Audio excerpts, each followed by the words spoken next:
Assalamualaikum warahmatullahi wabarakatuh. Halo teman-teman, kembali lagi dengan saya Fani Indriani. Di sini saya akan menjelaskan materi VLAN dan trunking. 1. Konsep VLAN. VLAN adalah Virtual Local Area Network. Di sini perhatikan pada gambar yang sudah tersedia. Misalkan terdapat sebuah ruangan yang kemudian terbagi menjadi beberapa divisi. Kita anggap saja yang paling atas adalah divisi engineering.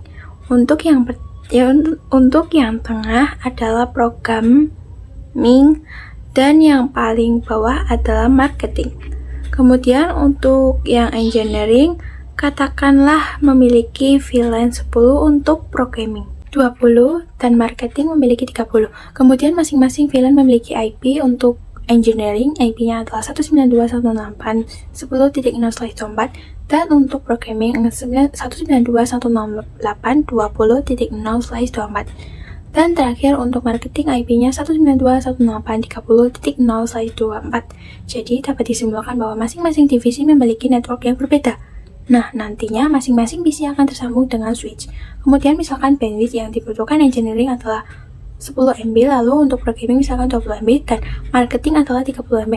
Nah, di sinilah VLAN dibutuhkan karena untuk manajemen jaringan. Selain itu, VLAN berfungsi untuk memecah broadcast domain. Seperti yang kita bahas sebelumnya, broadcast domain yaitu untuk mengirimkan paket ARP ke setiap device yang tersambung. Misalkan PC 1 akan mengirimkan paket ke PC 2, maka nanti PC 1 akan mengirimkan paket melalui switch. Kemudian switch akan mengirim ke PC 2 dan PC 3. Nah, dalam kasus ini nantinya switch tidak akan mengirim ke divisi lain karena VLAN telah memecah broadcast domainnya. 2. Konfigurasi VLAN. Pada Cisco Packet Tracer, saya sudah menyiapkan topologi. Di sini terdapat 6 buah PC yang tersambung dengan switch menggunakan kabel automatically. Untuk IP network juga saya sudah tuliskan. Di sisi sebelah kiri kita menggunakan IP 10.0/24 dan untuk yang sebelah kanan IP-nya 10. Dan untuk yang sebelah kanan IP-nya adalah 20.0/24. Kemudian kita akan mengelompokkan PC-PC tersebut. Di sini klik tombol persegi panjang. Kemudian untuk settingannya saya default saja. Kemudian tarik. Nah, perlu diketahui VLAN memiliki range dari 1 sampai 496. Maka di sini untuk kelompok sebelah kiri saya akan gunakan VLAN 10 dan yang kanan adalah VLAN 20. Selanjutnya kita akan konfigurasi IP di masing-masing PC.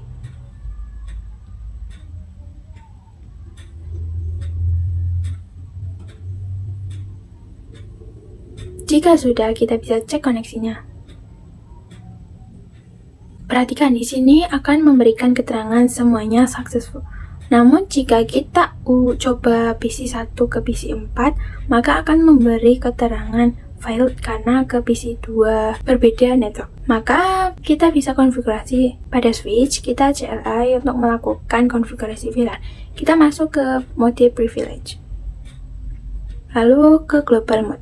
Setelah masuk, kita coba untuk membuat VLAN dengan mengetik VLAN 10. Setelah di-enter, kita bisa beri nama, misal programming. Jika sudah, cek dengan to show VLAN brief.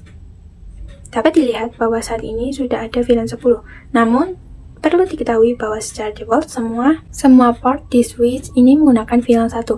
Sedangkan konfigurasi untuk VLAN 10 mencantumkan port-port yang mana yang tergabung ke VLAN 10. Kita akan membuat interface FA1, FA02, FA03 yang tergabung ke VLAN 10. Langsung saja kita konfigurasikan. Kita bisa masuk ke FA01 dulu.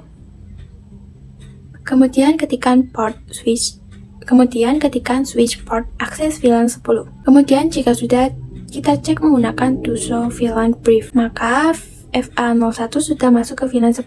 Selanjutnya kita akan memasukkan FA2 dan 3. Maka untuk port 1, port 2, dan 3 menggunakan VLAN 10. Kemudian kita bisa buat VLAN 20 dan memasukkan port dari 4 hingga ke 6 dalam VLAN 20. Kita tuliskan VLAN 20. Untuk namanya kita berikan marketing. Jika VLAN 20 sudah terbuat, maka kita akan memasukkan FA04 sampai sekaligus, yaitu dengan menggunakan interface rank. Di sini ketikkan saja interface rank FA0 4 sampai 6. Setelah masuk, kita berikan komen switch port akses VLAN 20. Jika sudah terkonfigurasi semua, di sini kita cek.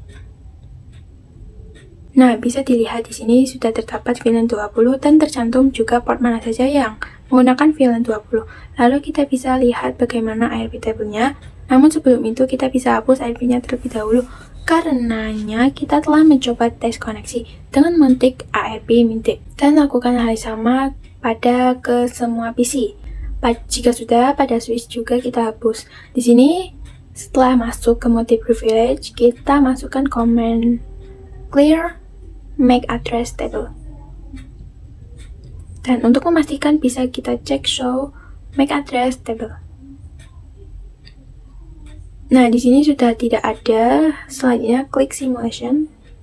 Lalu kirimkan paket dari PC 1 ke PC 2. Maka di sini terdapat keterangan IP, kita lihat berikutnya.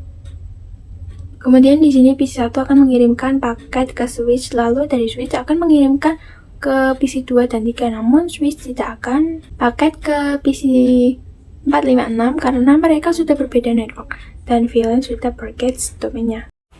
3. Trunk berfungsi untuk menghubungkan antar switch, yang artinya mengizinkan beberapa VLAN untuk berkomunikasi melalui satu jalur. Perhatikan pada topologinya. Di sini saya telah menambahkan satu ruangan yang berisi perangkat satu jaringan sama persis seperti sebelumnya dengan konfigurasi yang sama persis. Namun untuk IP-nya di sini saya berikan rank dari 10.4 sampai 10.6 dan untuk 20.4 sampai 20.6. Nah, di sini saya tidak perlihatkan karena saya anggap kalian bisa membuat sendiri. Namun di sini perlu diperhatikan antar switch setelah saya sambungkan dengan kabel automatically. Langsung saja kita konfigurasikan trunk agar VLAN dapat saling terhubung baik dari ruang 1 atau ruang 2. Kita buka switch 1 terhubung dengan switch 2 dengan menggunakan interface FA07, maka kita akan masuk ke port tersebut. Kemudian kita berikan comment switch port mode trunk. Maka di sini akan muncul pemberitahuan bahwa FA07 sudah masuk ke mode trunk tersebut. Lalu kita cek dengan comment to show interface trunk. Bisa diperhatikan di sini untuk FA07 statusnya trunking. Kemudian kita bisa cek dulu ke switch 2. Maka di sini statusnya juga sudah trunking. Selanjutnya kita bisa tes koneksi antar VLAN, misal dari PC 1 menuju ke PC 7. Nah, di sini terdapat keterangan tersebut. Artinya kita telah berhasil melakukan konfigurasi trunking. Kemudian kita juga bisa melihat bagaimana proses ARP table-nya. Dengan klik simulation, lalu coba kirim paket dari PC 2 ke PC 8. PC 2 akan mengirimkan paket ke switch, lalu dari switch dia akan melakukan broadcast, yaitu ke PC 1 dan PC 3 dan ke switch 2. Di sini untuk PC 1 dan 3 menolak, sedangkan switch 2 dia melakukan switch 2 akan melakukan broadcast ke PC 7, 8 dan 9. Nah, di sini yang menerima hanya PC 8. Maka selanjutnya PC 8 akan mengirimkan paketnya kembali ke switch 2. Lalu dari switch 2 ke switch 1 dan dari switch 1 ke PC 2. Dengan begitu, tes koneksi sudah successful. 4. Always trunk. Jadi kita cek pada interface trunk. Di sini terdapat VLAN always on trunk. Artinya trunk berupa saja yang diizinkan untuk melewati interface FA07 secara default. Yang dapat diizinkan adalah 1 sampai 105. Kemudian terdapat VLAN always dan active in management domain. Ini artinya adalah VLAN yang telah mencoba untuk melewati FA07. Nah, maka sekarang kita akan coba mengubah VLAN yang diizinkan adalah 10 sampai 20. Pada mode global atau konfigurasi, masuk ke interface FA07. Lalu ketikkan switch port trunk always VLAN. Lalu masukkan VLAN berapa yang ingin diizinkan, misal VLAN 10, 20. Setelah selesai, kita exit. Lalu cek di interface trunk. Perhatikan untuk VLAN always trunk-nya sudah berubah. 5. Trunking pada MLS. Pada Cisco, saya sudah membuat satu ruangan lagi yang isinya sama persis seperti sebelumnya. Untuk switch 3 juga sudah terkonfigurasi VLAN di interface FA07. Sekarang kita akan coba konfigurasi trunk pada MLS atau multi-layer switch. Kita bisa lihat pada bagian network device. Lalu pilih switch dan klik pada switch yang MS. Lalu kita bisa sambungkan dengan switch 3 menggunakan kabel automatic click. Dan kita bisa lakukan konfigurasi terang pada interface FA08. Kita buka tampilan CLI dari switch 3. Masuk pada global mode dan interface FA08. Lalu jalankan perintah switch port mode terang dan cek dengan command to show interface terang. Dapat dilihat untuk interface 07 dan 8 sudah kita terang. Kemudian kita bisa lakukan terang pada MLS. Masuk pada mode privilege, lalu global mode, dan masuk ke interface 01 yaitu interface yang tersambung ke switch 3. Setelah itu, berikan komen untuk terang yaitu switch port mode terang. Kemudian maka di sini akan ada pemberitahuan komen reject. Artinya kita tidak dapat melakukan konfigurasi terang di interface ini. Nah, hal tersebut ada penjelasannya. Jadi untuk terang, ia memiliki dua jenis, yaitu ESL dan 802.1Q, yang mana ESL adalah milik Cisco. ESL digunakan ketika kita memiliki dua switch dari Cisco yang ingin terhubung melalui terang. Kemudian untuk 002.1Q itu open standar atau dapat digunakan untuk menghubungkan switch dari berbagai vendor. Misalkan kita memiliki Cisco dan satu switch, maka kita akan menggunakan 1Q. Nah, untuk switch MS support kedua jenis tersebut, sedangkan switch 1, 2, 3 hanya. Oleh karena itu, ketika kita melakukan trunking pada switch 3, ia akan langsung menggunakan trunking dengan protokol 1Q. Namun, jika switch 3 dihubungkan ke switch MLS, ia akan kebingungan karena switch MLS sudah mengharapkan protokol opsi ESL. Namun, ternyata switch 3 tidak support tersebut. Maka dari itu, kita bisa melakukan konfigurasi encapsulation pada switch MLS. Di sini, kalian bisa masuk perintah switch port terang encapsulation 1Q. Kemudian masukkan perintah konfigurasi terang yaitu switch port mode terang. Nanti di sini sudah tidak di reject lagi. Di sini kita bisa cek lagi. Dapat diperhatikan untuk FA01 statusnya trunking dan encapsulation sudah 1Q. 6. Dynamic Trunking Protocol. Perhatikan pada tabel ini. Dari semuanya kita telah belajar mengenai mode terang dan juga akses. Akses sendiri merujuk pada end device, sedangkan terang merujuk pada switch. Nah, kita akan coba untuk mode dynamic trunking protokol yang terdiri dari dynamic auto dan dynamic. Jika diperhatikan ketika dynamic auto bertemu dengan dynamic auto akan menjadi mode akses. Jika dynamic auto bertemu dengan dynamic disable, maka hasilnya akan menjadi mode terang. Begitu juga dengan dynamic auto, jika bertemu dengan mode terang, maka koneksinya akan tetap menjadi mode terang. Sedangkan yang terakhir, ketika dynamic auto bertemu dengan mode akses koneksi, akan menjadi mode akses. Sebagai contoh, di sini terdapat dua switch yang terhubung dengan kabel. Misalkan switch 1 dikonfigurasi dengan dynamic auto, kemudian switch 2 dikonfigurasi dengan disable. Dalam situasi ini, kedua switch akan bernegosiasi dan hasilnya koneksi kabel antara keduanya akan menjadi mode terang. Dapat disimpulkan untuk dynamic auto sifatnya adalah menunggu, sedangkan disable sifatnya mengajak. Kemudian untuk mode terang dan akses sifatnya memaksa. Atau misal switch 1 dikonfigurasi dengan dynamic auto, lalu switch 2 terang, switch 1 yang sifatnya menunggu, maka dipaksa switch 2 untuk koneksinya berubah menjadi terang. 7. Konfigurasi dynamic trunking protocol. Di sini saya sudah menyiapkan dua buah switch yang terhubung dengan kabel automatic list. Sebelum melakukan konfigurasi, kita bisa cek dulu mode yang digunakan oleh masing-masing switch. Kita bisa buka pada tampilan CLI pada switch 4 dan masuk ke mode privilege. Di sini isikan komen show in FA0/1 switch port. Perhatikan pada baris administratif mode dan operasional mode. Jadi administratif mode dan operasional mode. Jadi administratif adalah mode yang akan kita konfigurasikan, sedangkan operasional adalah hasil atau mode yang dijalankan. Nah, by default untuk administratif menggunakan Dynamic Auto karena sudah dipastikan switch 5 default menggunakan Dynamic Auto. Maka untuk operasional hasilnya akan menjadi multi akses. Kalian bisa cek sendiri. Maka di sini saya akan langsung konfigurasi di switch saja. Di sini switch 4 akan berubah menjadi Dynamic Desirable.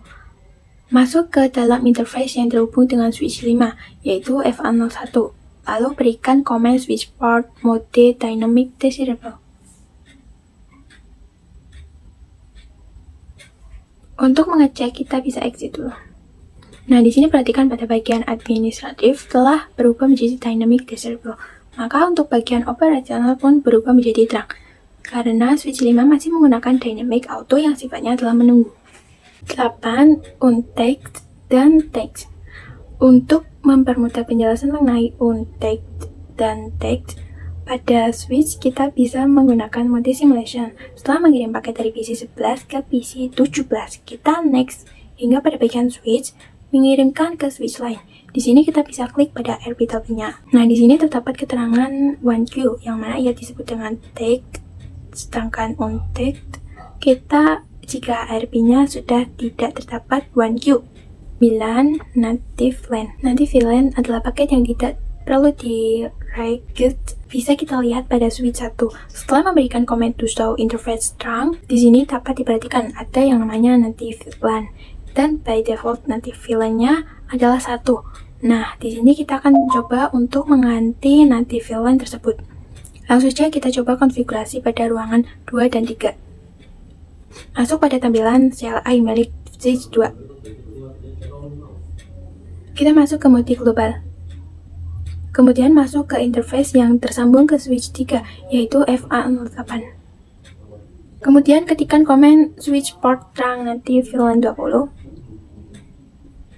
Lalu cek pada to show in terang. Di sini nanti untuk interface FA02 pada bagian native VLAN telah berubah menjadi 20. Berikutnya kita juga konfigurasikan di switch 3.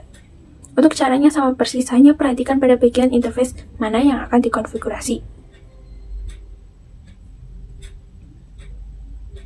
Jika sudah, di sini dapat diperhatikan nanti VLAN-nya pun sudah berubah menjadi 20. Kemudian kita bisa lakukan tes koneksi dengan mengirimkan paket dari PC 12 ke PC 8. Dan jangan lupa untuk berada di tampilan simulation. Di sini kita next saja. Pada bagian switch 2 ke switch 3 kita klik. Perhatikan nanti ia tidak lagi memunculkan tag. Nah, jadi seperti itulah pembahasan VLAN dan tracking. Saya Fani Dani pamit undur diri. Sampai jumpa di video selanjutnya. Wassalamualaikum warahmatullahi wabarakatuh.